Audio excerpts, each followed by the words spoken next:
Hi, I'm Chris Abram, and welcome to Faith. A few weeks ago, our adult mission team went to Lebanon to work with Kids Alive International.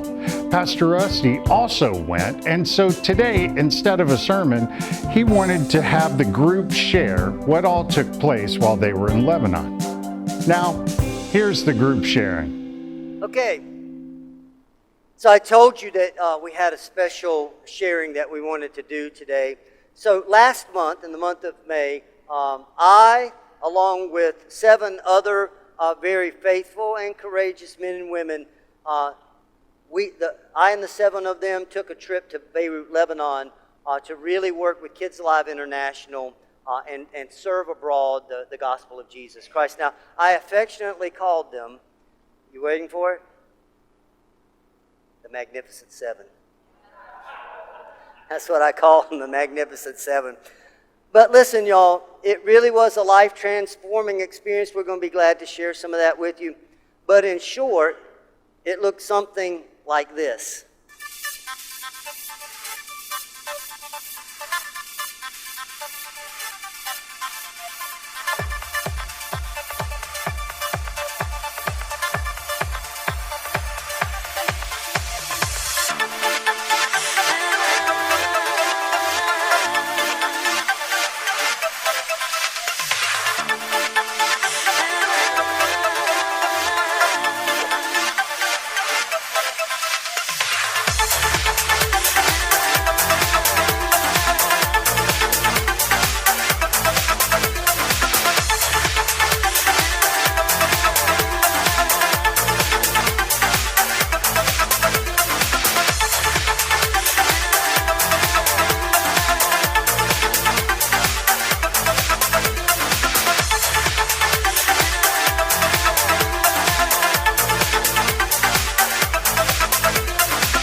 So I know that was quick, but y'all, it really doesn't do justice to the significance of this trip. We went there to build relationships across borders, and we witnessed God doing some amazing and spectacular things, and that's what we'd like to do today. We'd like to share just a glimpse of that with you so that you can both share in the significance of what God has done through this church, but you can also be in prayer for what this might mean for you or for us as a church going forward. So I thought we'd start by having the team introduce themselves.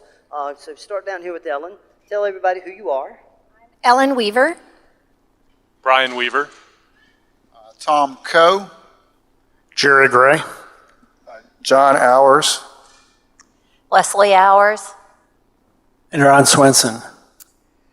And so we have one more member of the team that wasn't able to be here with us today. Her name is Kim Franklin, and she was on the trip with us as well. So what I thought we'd do today, y'all, is I have a few questions that I've prepared for our mission partners that went on this trip that I thought you might be interested in. And then after I finish asking those, we're going to turn the floor over to you, let you ask some questions of your own. Something I might not have asked or something that's burning on your heart. So we'll get there in a few moments. But listen, this is really not for us to lecture to you. This is for us to share what God's up to together. So the first question I have today is for Tom. Tom, what prompted you to go on this trip? Before I answer that, I got 2 things I'd like to do. First of all, I'd like to thank everybody for their prayers on our absence and support. It really came in handy and made a big deal to us. Second, I'd like to praise God for the opportunity that this team was able to go over there and that we did some good and he brought us back safely. So praise God for that. As far as the reason why I went over there was that it's something that was planted in me years and years ago. My grandmother, when I was a kid, we'd go visit her, and she actually was a cook in an orphanage. So we would go visit Grandma, at the orphanage, and there was all these, kids that they didn't have anybody. So the seed of reaching out and helping, abandoned kids was planted in me at that time. So when the opportunity came to go to Lebanon, to be with, similar type refugee abandoned kids, I had to go. So that's why I went. Thank you. Thank you. So I want you to know that it would have been easier for all of these men and women to say no. When the opportunity came along, and that's oftentimes the way it happens with us, y'all. We know the opportunity is good, and we might even feel like that could be for us, but oftentimes we'll find reasons to say no. I'm too busy. I can't do this. I can't do that. I'm not enough. Or whatever that is. It's easier to say no. But they were courageous enough to say yes. And each one has a little different story of how God prompted them to do that. But I don't want to speak for you, but I think it's fair to say none of you regret saying yes. Am I right? None of you regret saying yes. Because when we say yes in faith, even when we don't have all the answers, even when we don't have all the information, even when we feel like we don't have the time or the resources or even the capacity, God already knows that we're enough because He's enough. And so I really appreciate the fact that all of you said yes to this when you could have said no.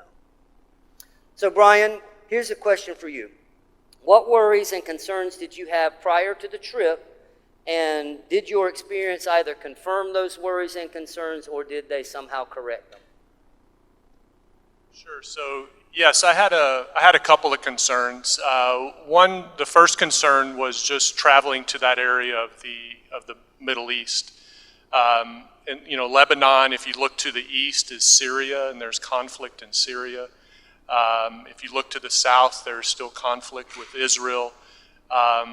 So I know many of you, talking with some of you, have asked me about that, and I know that's kind of on your minds as well. But at no time did I feel unsafe while I was over there. We were always with a host. Somebody was bringing us around, showing us the way. We even took walks in the evening around the neighborhood. So it was very safe in that aspect. But probably the one thing where what really changed my mind was we were able to attend a church service. Of course, that's a Christian service, and it was an evangelical Western style service. It was contemporary, just not too different from this service, except one thing: everything was in Arabic. So they had the words up on the screen, but they were in Arabic as well. So the only I guess thing that was a little different even for them is they had a guest pastor who gave the sermon in English. So that was maybe a positive for us. But to see that Christ was alive in that part of the world, that's what really put my mind at ease about any safety concerns. The second thing is that what I was concerned was how I was going to make an impact there. Because it was a school, functioning school with over 100 children, and I'm not a teacher by nature, so how am I going to help them? And again, that concern was put to rest because the kids really just welcomed us into their lives. We helped them with homework and projects, and they really showed us that they were interested in building a relationship with us. And they wanted to build relationships, and they just love God and they love people. So definitely I would go back, because I really think from an evangelical standpoint, this is the forefront of Christianity in the world, one of the forefronts.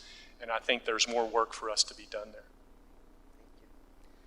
Yeah, I think this is probably true for every team member. You can ask them yourselves, but the number one question or concern I got from family members, friends, was, well, is it safe there? Because we hear about the Middle East here, but almost always it's in some kind of unfavorable context, right? And so people worry about safety. And so here's what I want you to understand as well. We live in a broken, sinful world. Did anybody not know that before you came here today? We live in a broken, sinful world, and the truth of the matter is that there are places that are unsafe in every place. Right here in our own metroplex, there are parts of the city that you cannot go to at a certain time of day, or if you happen to represent a certain demographic or both, then you know that to be true. And that's true in every city I've ever been to in the United States and abroad. And Beirut is no different. There are places in Beirut that are not safe for us to travel as Westerners, or certainly as Western Christians. But you know, our hosts didn't allow us to go to those places. They didn't want to put us in harm's way unnecessarily, and they knew where we should be and where we shouldn't be, and we weren't where we shouldn't be. But it's really no different than anywhere else in the world, y'all, in that regard. So, the other thing is that the most important thing that we did as a team was not what we did. It was just being in relationship with the people we got a chance to encounter. And that's something that you can all be good at.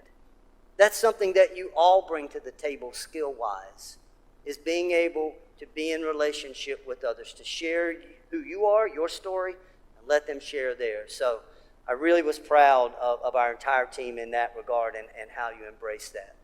So the third question is for John. John, what was the single most significant or life-changing moment for you on this trip?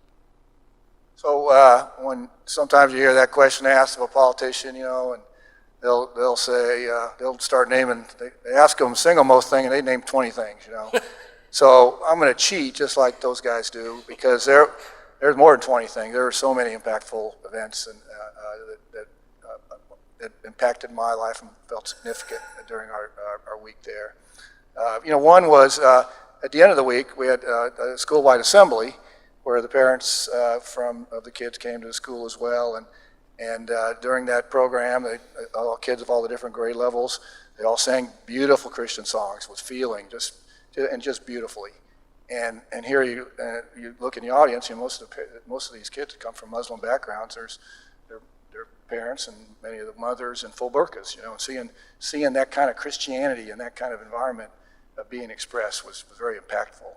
Another somewhat similar event, we had dinner in a refugee camp, and it's actually Ron is indirectly by some of his family is married into this Bedouin tribe that has been lost their homes in Syria and were living in a refugee camp there in the Bekaa Valley, not just a few miles away from where horrific civil war had been raging just not long ago. So we went to have dinner with them there, and this is Abu Ali was this Bedouin tribal chief in full Bedouin tribal regalia, and he had his extended family there, including a couple kids from the school who came, and they're from that Bedouin tribe, and they go to school at Dar el-Wad, and so and family kept coming in and out, so it was a very extended family, and so here we are, a bunch of Christians from Texas, and there was a Christian missionary from France there that was working to school with us, and a photographer from Kids Alive, a Christian from California, and the Lebanese Christian director of the school, and Abu Ali's brother, who's a Christian convert who actually had gone to the school, and his son was the director of the school. They were all there together with all this extended Bedouin Muslim family, just breaking bread and telling stories, even talking scripture with each other. What an amazing experience, And we came away from that feeling part of that extended family. So I did this first time, so bear with me. Because it was, all the experiences were very significant and emotional. So, Brian mentioned that we worked on projects throughout the week with the kids, and these kids come from, very challenging environments. A lot of times civil wars. It's not many of them are from the Syrian refugee kids, but there are also refugees from other wars. There were Kurdish kids from different parts of Africa, including Ethiopia and Sudan, and just from all over, and they're still living in very Lebanese orphans, and still living in very challenging situations. But these are just very fantastic kids, and we worked with them throughout the week on projects. We had spent recess time. That was part of the most impactful thing, spending leisure time with them, playing ping pong and soccer, and really aggressive game of dodgeball, and that stuff was fun, but also just very, we played flip the bottle. And I'm not going to say it this time, Jerry, but go ahead. No, I won't.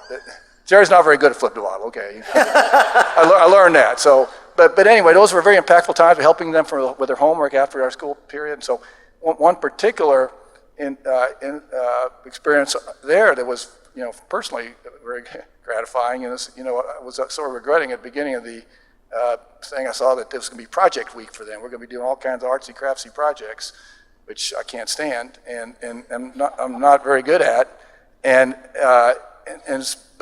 But I'll tell you what, just doing these things and allowed us to really, with different groups of kids, interact with them.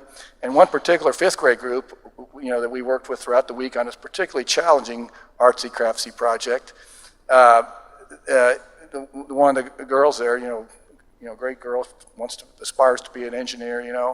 She told me several times, Mr. John, you're really useful, and she actually meant that, and so that really felt good because I don't know that I'm that useful at that stuff, but I was useful at least in interacting, as Pastor Rusty said, with all the kids. And so in the end, it wasn't one event or experience. It was really the whole week that was impactful, made up of just unnamed experiences, which I could go on forever, but that wouldn't be fair. So I'll close there. So the late Jim Valvano, if you know who that is, and that's great. If you don't know who that is, he was a NCAA basketball coach. He died of cancer a few years ago, but he was a powerful witness of hope and character in many ways. And one of the things he said was, a good day is when you have a moment that makes you laugh, a moment that makes you think deeply, and a moment that moves you to tears. If you have every day, if you have one of those moments, that's a good day. And that's the mark of significance, y'all, when we have things that move us to laugh and think and even cry. And I can tell you, all of us have moments that we can share with you that moved us to tears. I'm glad John is genuine and sincere enough to be honest with you and let you know it moved him. Not just the stories he told you, but the stories he hasn't told you yet. They moved him. And that's the thing, y'all, when we say yes to opportunities like this, God doesn't just have a blessing in store for the people you're going to serve. He has a blessing in store for you. He has something he wants to do in you. He has something he wants to move in you. And when you feel that kind of love, and that's what it is, only love can move us that deeply.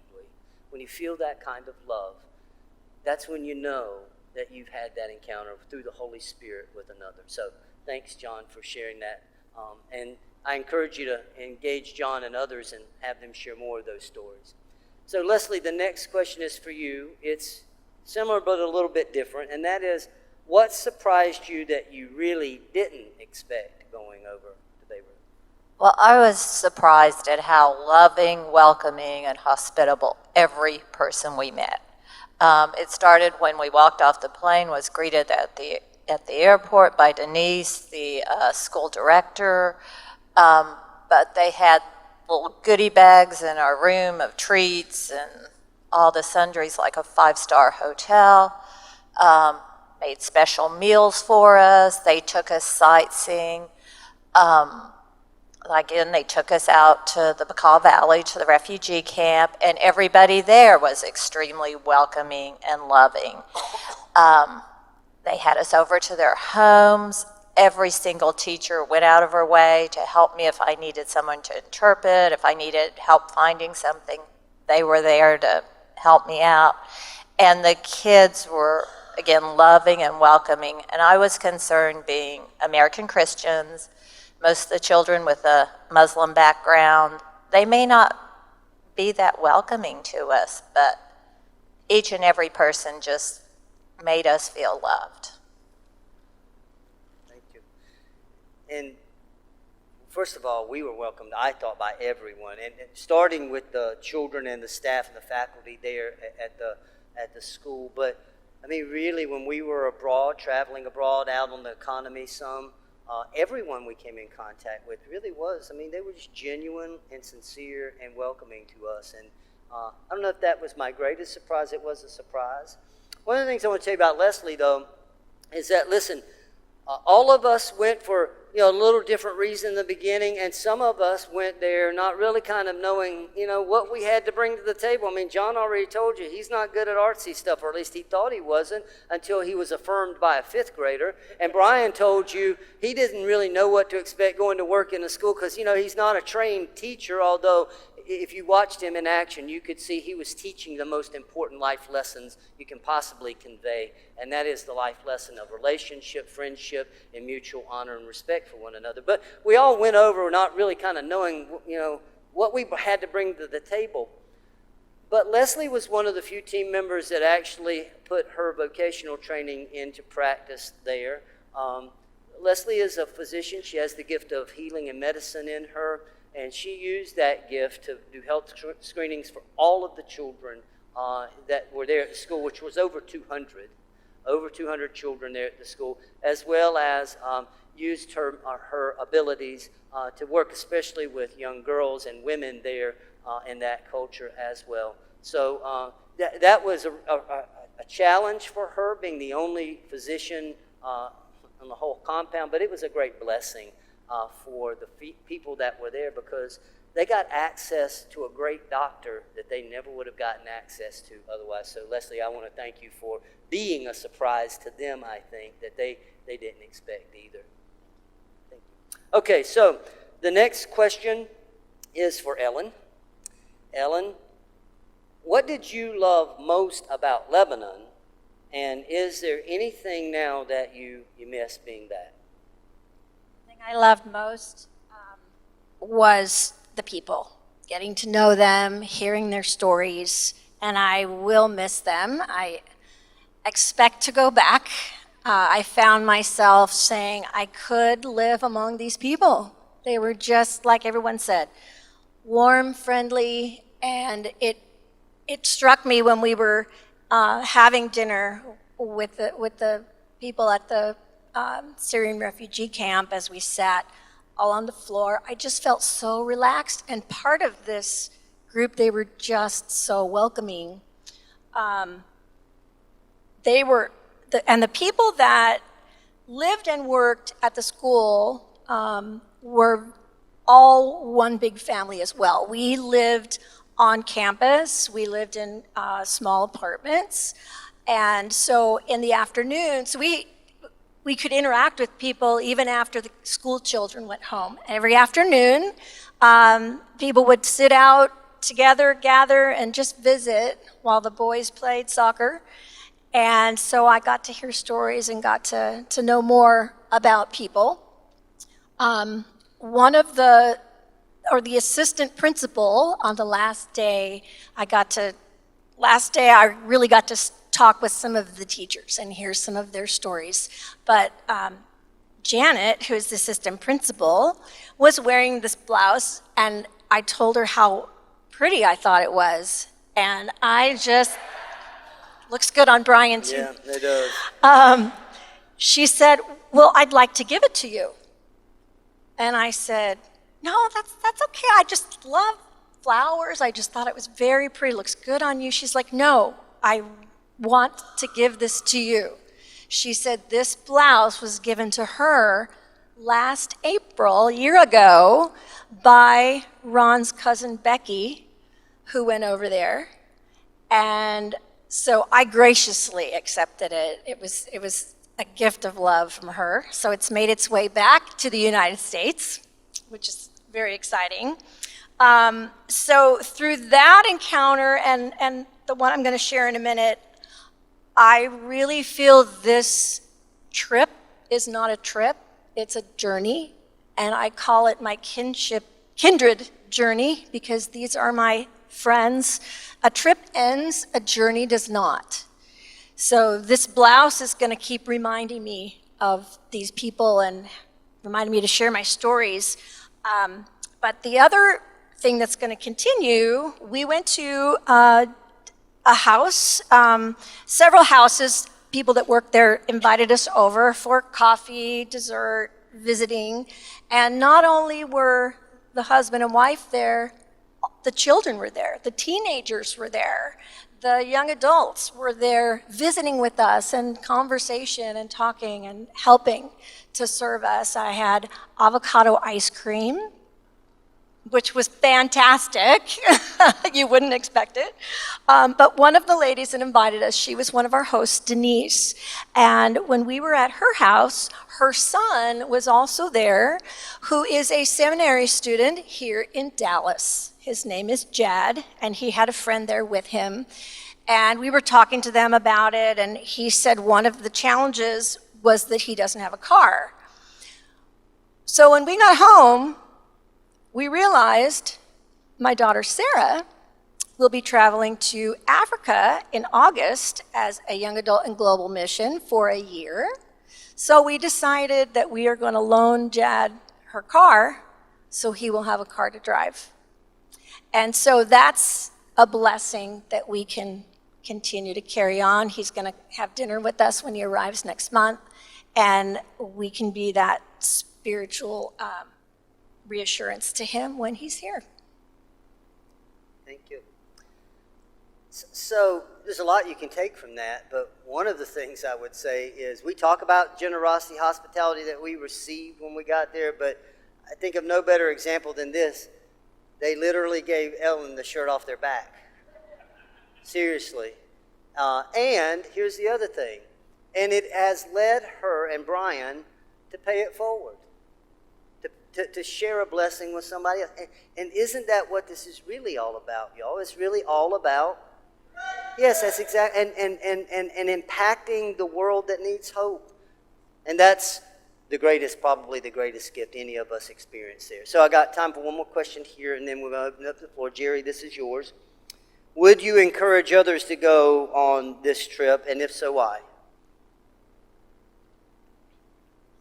Well, before I answer that question, I have to explain why Tom and I have to sit together. Because the kids were very excited about Tom and Jerry being there. And if they ever saw me without Tom, they had to know where Tom was.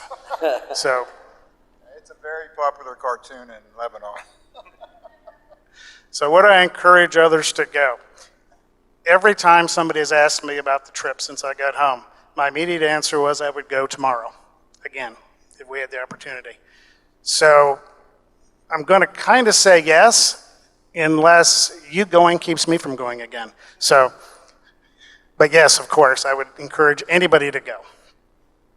And you ask why? So why? I got a couple thoughts about that.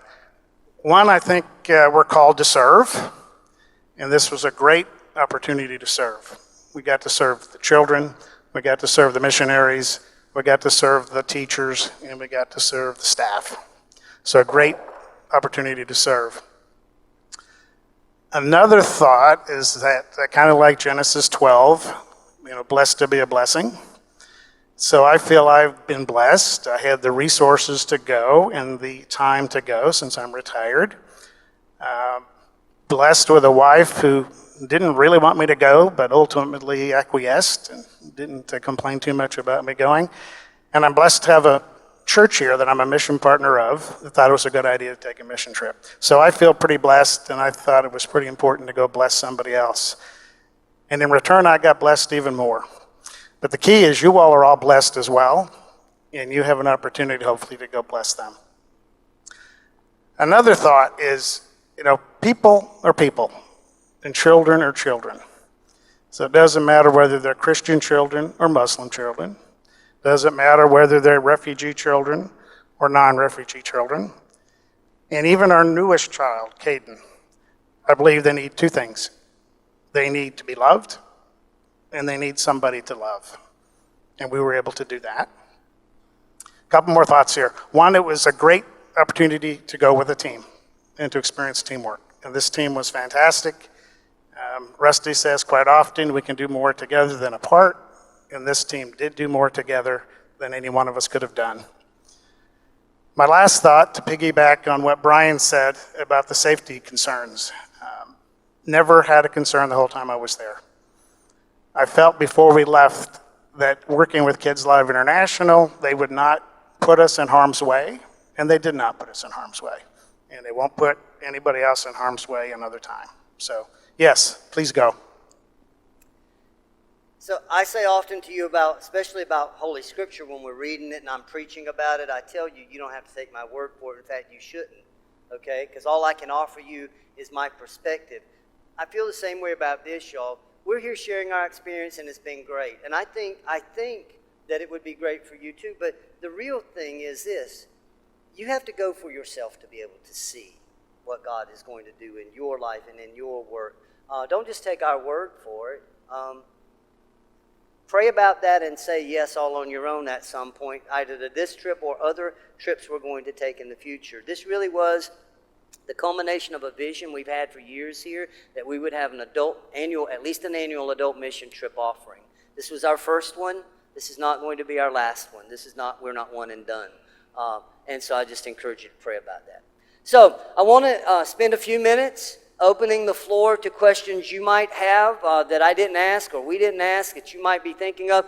I only ask one thing. I'd like you to come up here to the microphone, or if you're stuck kind of in the pew and can't get out, you raise your hand, we'll get a microphone to you. Just need you to ask your question into the microphone so that our online audience can hear the question as well as everybody in the room, okay?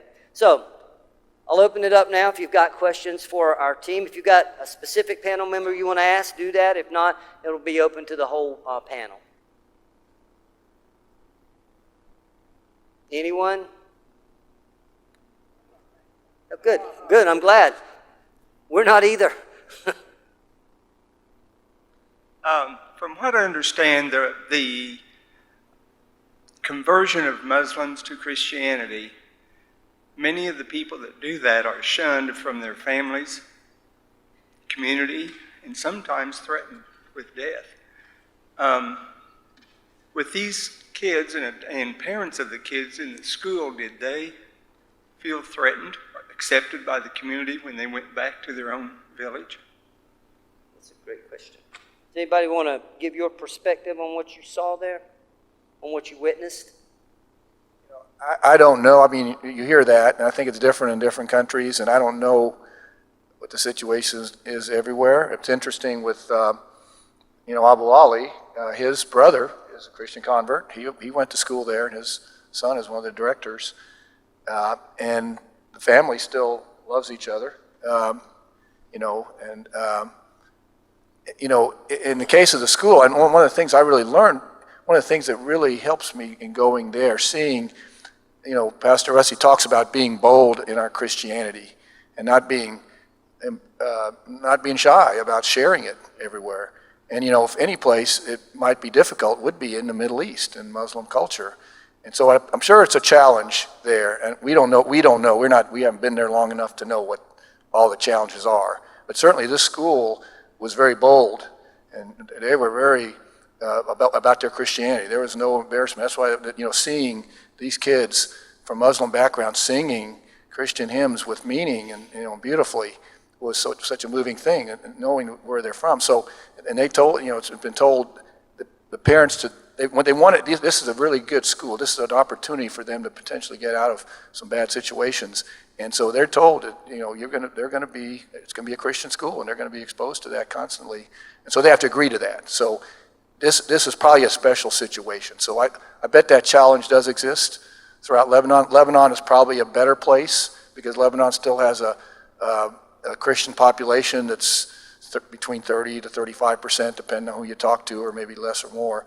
But so there's still a vibrant Christian community in Lebanon. So I'm sure it'd be maybe a more difficult thing in Egypt or in West Bank, or in, maybe worse in Syria and Iraq and other places. But it was encouraging to see this ability for, in fact, Denise, who's maybe the most inspiring Christian I've ever met, who's the executive director of the school, she was talking about having a Christian, group with the mothers, because some of the mothers have inquired about that. Now, there was one instance that was relayed to us. You still have to be careful. There was somebody that came into one of the Syrian refugee camps right next to where we went. They got beat up because they walked in with a Bible. So those issues still exist. But these people are bold and not embarrassed. I don't know if anybody else wants to add anything. It does depend on the family that the children come from. Like John was saying, they come from everywhere, all walks of life. And sitting one afternoon talking with the people on campus, they said, if a child does accept Christ, sometimes they keep it a secret from their families because of that danger of being shunned or pushed out or threatened. So it does exist. I tell you, in general, in Lebanon, what impressed me was how Christians and Muslims coexisted. It just seemed like they each had their own, strong background, but they would accept that the other person is still, a person, and they worked with them. So, the last thing I'll say about this, and then we'll move to the next question. I get it, y'all. That's a legitimate question, and it's a legitimate issue depending on the context. But love is the universal language. I want you to understand that right now. I don't care if you're Muslim, Hindu, Christian, Buddhist. At the end of the day, love is love. And my experience has been all over the world, actually, both on the continent of Africa and Europe and now in the Middle East, is that when you genuinely and sincerely act in love, that is received across all lines, across all barriers. And I experienced that there, and I think that's the truth. Dave, you got a question? Yeah. So my question, I noticed in a lot of the pictures there were actually young girls who were in the school as well. Oftentimes, at least what I imagine in this sort of situation is that the focus would be on educating boys. So was excited to see that, and would be interested just to hear any insights as to what this group is doing to be able to reach young girls as well as boys. I'll take a quick shot. Somebody can add. It's my understanding that the resident home itself is for boys only. So there was 19 boys, and there did happen to be one twin sister of one of the boys, but she stayed with the staff person. So she did not stay with the rest of the boys. But the school, as far as I know, was open to boys, girls. There was no restrictions that I was aware of. It was still an issue of need and who needed to be there. And I believe because of the refugee status of many of them, they could not go to a public school, so they had to go to a private school. So it's providing that opportunity for refugee families, regardless of boys or girls. Yeah, I was just going to add to that is that, so this particular school only goes up to the 6th grade. And I think it's more common for the young girls to have some education, definitely up to that level. But I did hear, stories beyond that grade level, when you get into the higher grades, that's where the deviation starts to occur, that females were not encouraged so much as the males to continue on with their education. So it is still kind of a cultural thing that they deal with, but it's opening up, more and more. One of the other thing I'll add, besides just the male and female thing, is that like at this school, I think it was 70% of them come from Syrian refugee background, and the Syrian refugees are shunned in the public schools. That's one of the reasons they would rather go to the private school. There's actually segregation that happens where they separate the Syrian children from the Lebanese children. So that's just a real thing there, that not only you have the maybe not the support for the females, but also just the Syrians in general have some segregation going on. That's all I was going to say. It is different, the Syrian, and it's one reason why they're willing to accept sending their kids to a Christian school, because it's a much better opportunity in education and situation than going into the public school system. And there's some background to that, because the Syrians certainly had a big influence on the civil war there that took place. So it's a complex area with a very complex environment, but it was very happy to see at least that this area that was torn by a 15-year civil war not long ago, and you can still see remnants of it, is now working towards peace, and we can see, it was so, I think all of us, were so impressed to see that there's this thriving Christian community that is working their way in a very challenging environment, which continues to be challenging, but at least maybe there's hope there. And Dar el-Awad is a school that's been operating since what year, Ron? It's since '49. It's been operating throughout that and operated throughout the Civil War, which is amazing to me. And there's stories about, and the Lebanese people that, like Denise, the executive director, they told us stories about what the Civil War is like, and it was terrible. So people had to move constantly, and they were threatened every day. And now you got a country that's probably, we talked about this safety situation. I think Lebanon's a safer place to be than Dallas. So, whatever that means. So, Dave, our experience was, there you are, was, as far as the children was concerned, it was about 50-50. I mean, it was about an even split between males in the school, not in the home. The home's 100% male. But the other thing I want you to understand is when we take mission trips like this, and the team, we did 3 training sessions before we went. We talked about this. Kids Alive International is very clear about this too, and I think they're absolutely right. See, we don't go on these trips to criticize, judge, or try to indoctrinate another people to our way of living, thinking, or understanding. We go to accompany them where they are, to understand more fully who they are and what is their culture, so that we can then do what we can to help and enhance. Okay, so when I told our team members each day, because each morning we did devotions in the morning, each evening we did a debriefing, and it was amazing to hear the stories, but it was important for us to stay focused on the fact that we weren't there to fix them, and we weren't there to judge them, and we weren't there to classify them and that kind of thing. We were there for one purpose, and that was to love them and to get to know them.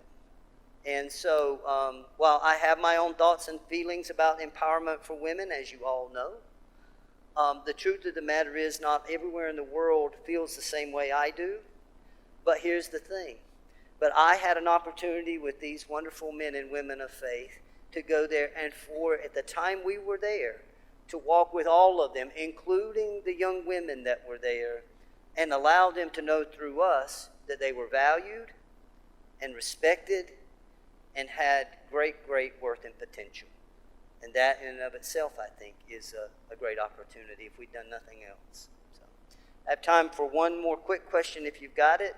If you don't, we'll move on to closing this down. Any other questions that you got right now you want to ask? Okay. Well, listen, I want to encourage you to, if you do have questions today or in the future, make sure that you're always asking them of these team members. They'll be glad to share that with you. So one last thing before we shut this down. So I told you there were 8 of us, 7 missionaries and myself that went on this trip. We were supposed to have another team member accompanying us. It was Ron Swenson. The truth of the matter, y'all, is Ron has been a valuable member of this team from day one. He trained with us. He equipped with us. He actually went a year before we did. And it was through him that this whole opportunity even came to our church. And Ron was unable, for circumstances beyond his control, to not be able to travel with us. But he was a team member with us just as much. We FaceTimed with him while we were there. He constantly encouraged us while we were there. And so I thought it only appropriate to make sure that you hear from what was arguably one of our most valued team members, Ron Swenson. So Ron, you got a few things you wanted to share with the folks? And Mayanya. The tough part when they shipped out on a Thursday, it broke my heart because I sure wanted to be with them, but there were better reasons not to go. And I was able to, while they were there, to FaceTime, actually got to talk to several of my friends from the refugee camp. But my journey to Lebanon actually started in 1962 when I went to California to a Bible school to maybe be a minister or a missionary. That idea took a detour when I married my wife Judy, and we've been together for 55 years now. And about 6 years ago, Becky Swenson Hamoud, my cousin, they started asking me if I would like to make a trip over. And we talked several times about it, but the funny part about it is there always seemed to be a good reason, as Pastor said, why you say no, you got excuses, there's always a reason. But about a year and a half ago, I ran out of excuses. God had put it on my heart to make this trip. And so in April, a year ago, I traveled to Lebanon with Becky and Jed. I spent time at the home, Dar al-Walad, and I also got to spend a few days in the refugee camp, sleeping in the same tent with Jed's brother, Abu Ali.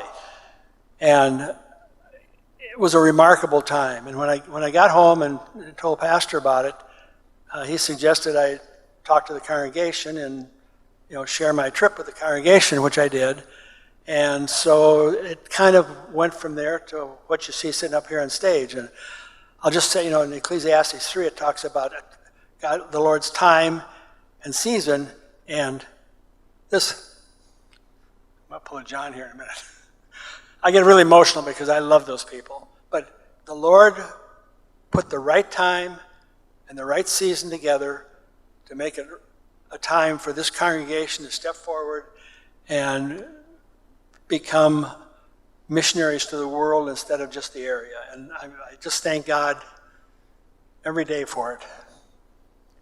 Thank you. Never underestimate what God can actually do through the faithfulness of one person. Ron went and had this trip and was bold enough to share his faith with us. God has now multiplied that into 8 others, including myself, who caught the fire and shared this experience. Our prayer now is that God will continue to move among our church, and some of you will have your own experience. In a few weeks, we'll be announcing the next trip with Kids Alive International. We think it's going to be another trip to Beirut, and we may actually add another location before it's done and do 2 trips next year if there's enough of you who are ready to say yes to that. But here's what I need you to do. First of all, just pray. Pray that God is going to continue to move our church in a ministry of significance to all people. Pray about what your role in this church is meant to be, from serving here on a weekly basis to other opportunities you might say yes to going forward. And pray for our next team, and maybe even pray for yourself being a part of that team as we prepare to continue this ministry. I wonder, would you join me in giving God a round of applause for these faithful men and women?